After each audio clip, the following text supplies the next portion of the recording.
L'ADEME considère les démarches low-tech pertinentes dans le cadre de la transition écologique. En 2022, elle a identifié et soutenu avec ses partenaires 9 projets low-tech phares sur le territoire normand. Ce sont des projets sobres qui permettent de répondre à des besoins essentiels. Se déplacer, manger, habiter ou encore se chauffer d'une manière durable, simple et accessible.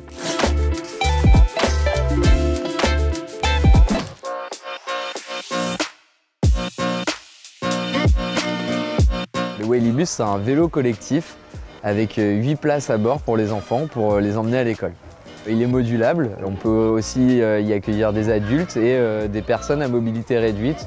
Moi je suis un des fondateurs du projet Waylibus avec Guillaume Hirondelle. Il y a 10 ans on avait créé un projet de vélo collectif pour emmener les enfants à l'école, ça avait très bien fonctionné. Et aujourd'hui on fabrique un vélo, un Waylibus 100% normand.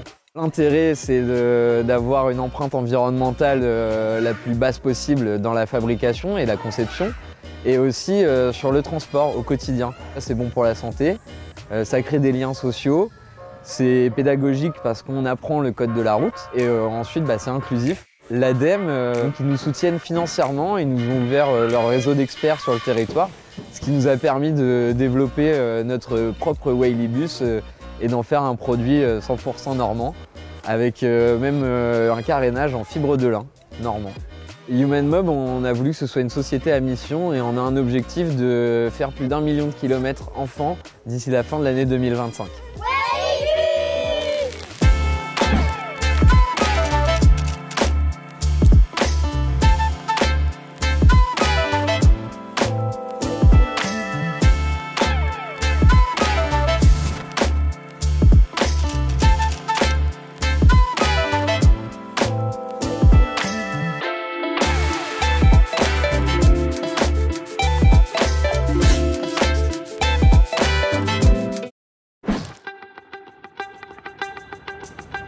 La Beltech, c'est une équipe, c'est la rencontre de l'artisanat et de l'industrie.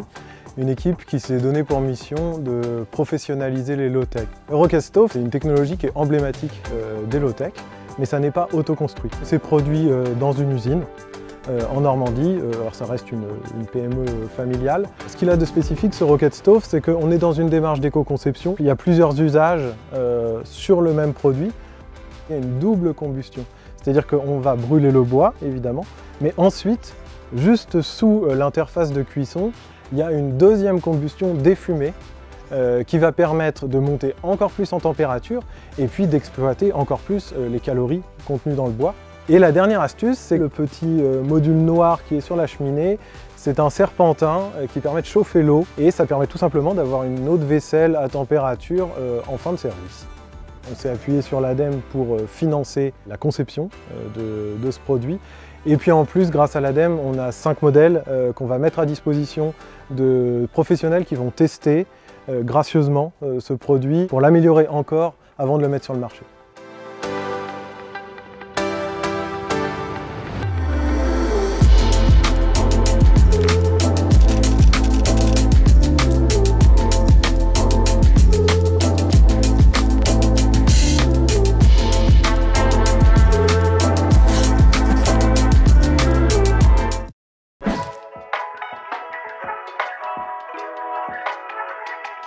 Passilo, c'est un consortium d'acteurs du territoire rouennais. L'idée elle était de travailler sur un mode d'habitat parfaitement adapté pour des personnes en situation de rue. Et tout l'intérêt de ce projet, c'est de voir comment à la fois développer ce mode d'habitat, mais en même temps développer tout ce qui est low-tech pour rendre ce mode de logement beaucoup plus accessible à ces personnes et faire en sorte aussi que notre empreinte environnementale soit la plus faible possible.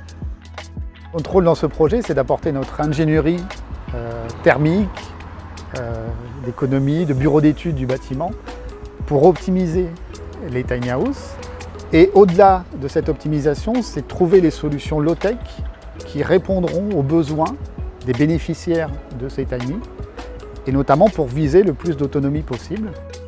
Sur ce projet, nous, les bâtiment, on est principalement positionnés pour fournir des matériaux de réemploi dans l'esprit low-tech, puisqu'on est à la résilience territoriale.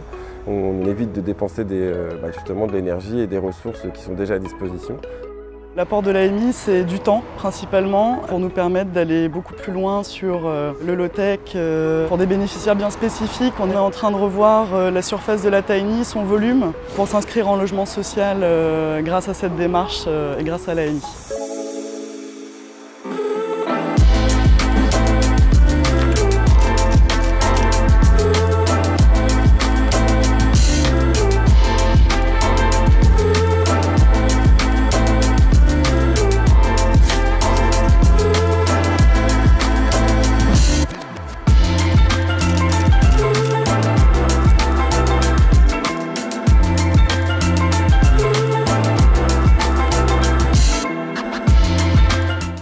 Ces solutions concrètes offrent un nouveau récit du vivre ensemble et démontrent comment la démarche low-tech peut engager les territoires dans la transition écologique. L'ADEME et ses partenaires souhaitent continuer d'accompagner ces démarches.